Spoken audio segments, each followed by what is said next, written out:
திட்டத்தை நீங்க உங்களுடைய பத்திரிகை செய்தியிலேயே கொடுத்திருக்கிறீங்க. 100க்கும் மேற்பட்ட துணை மின் நிலையங்கள் 10,000 கோடியில் பணிகள் தற்பொழுது நடைபெற்று வருகின்றன என்று உங்களுடைய பத்திரிகை செய்தியில இருக்கு. அப்ப இதெல்லாம் கடந்த காலங்களில் தொடங்கப்பட்ட திட்டங்கள். நீங்க எதையும் தொடங்கலன்னு பொத்தாம் பொதுவா சொல்வதை விட்டுவிட்டு என்னென்ன கூடுதலாக நாம் எடுத்துக்கொள்ள வேண்டும் என்பதை கவனத்திலே இந்த அரசு கொள்ள வேண்டும். அறிவிப்புகள் நிறைய செஞ்சிருக்கோம். கடந்த ஆட்சியில் அறிவிப்புகள் மட்டும்தான் செஞ்சிருக்காங்க, எதையும் செயல்படுத்தவில்லை. அது இல்லாமல் அவர் சொல்லியிருக்கிறார், நாங்கள் அது சம்பந்தமாக வெள்ளை அறிக்கை 2 நாள்ல வெளியிடுவோம். நீங்க அமைதியா இருக்கலாம், 2 நாள்ல அது சம்பந்தம் வெளியிடுவோம். அது இல்லாமல் 90,000 டிரான்ஸ்பார்மர் வாங்கியதாக சொல்லியிருக்கிறார். அதில் 44,000 டிரான்ஸ்பார்மர் வாங்கியதற்கான சிபிஐ வழக்கு பதிவு செய்துள்ளது. அதுல அவங்க வாங்கின லட்சணம், எந்த லட்சணத்தில் அந்த டிரான்ஸ்பார்மர் வாங்கப்பட்டது அப்படின்னு தெரியும். அது இல்லாமல் அதற்கு முன்னால் இருந்த மின்சாரத்துறை அமைச்சர் அங்கே அமைதியா உட்கார்ந்து இருக்கிறார். முன்னாள் இருந்த மின்சாரத்துறை அமைச்சர் அமைதியா உட்கார்ந்து இருக்கிறார்.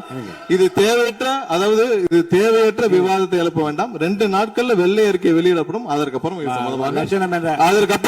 மின்சாரத்துறை மானிய கோரிக்கை சம்பந்தமாக அடுத்து மின்சாரத்துறை மானிய கோரிக்கை வரும்பொழுது தெளிவாக பேசிக் கொள்ளலாம். ஏற்கனவே நீங்கள் செஞ்ச எல்லாமே, எவ்வளவு தூரம் டிரான்ஸ்பார்மர் வாங்குனீங்க எல்லாமே சிபிஐல 3 வருடம் கடுமையான போராட்டத்திற்கு அப்புறம் சிபிஐல வழக்கு இருக்கு. எல்லாம் விரிவாக மின்சாரத்துறை மானிய கோரிக்கை பேசிக்கலாம். 2-3 நாட்களில் வெள்ளை அறிக்கை வெளியிடப்படும், அப்போது பேசிக் கொள்ளலாம்.